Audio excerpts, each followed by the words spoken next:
কার্তিক মাস খুবই একটি গুরুত্বপূর্ণ মাস। এই মাসেই নিয়ম সেবার মাস পালন করা হয়, বৃন্দাবন ধাম যাওয়া হয়। কেন এরকম? আরো তো মাস আছে। তাহলে কার্তিক মাসটাকে এত কেন প্রাধান্য দেওয়া হয়েছে?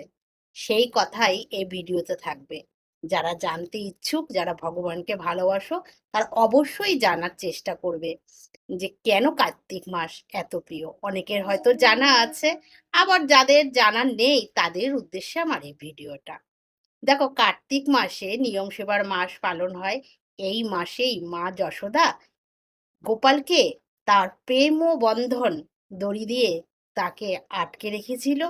আবার এই মাসেই উত্তরায়ণ শুরু হয়। এই মাসেই বিশ্বদেব তার প্রাণ ত্যাগ করেছিল সেই গোবিন্দের মুখ দর্শন করে। এই মাসে কাত্যায়নী ব্রত করা হয়। এই মাসে কার্তিক পুজো করা হয়। এই মাসে রাস পূর্ণিমা পালন করা হয় এবং এই পূর্ণিমা একটি গুরুত্বপূর্ণ পূর্ণিমা। এই পূর্ণিমায় মহারাস করেছিল শ্রী গোবিন্দ।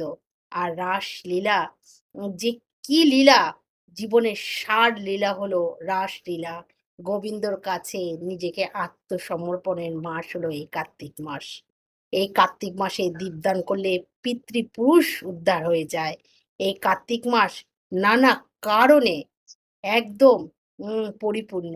তাই জন্য এই কার্তিক মাসের গুরুত্ব সাধুগুরু বৈষ্ণব এবং ভক্তর কাছে অনেক অনেক মূল্যবান।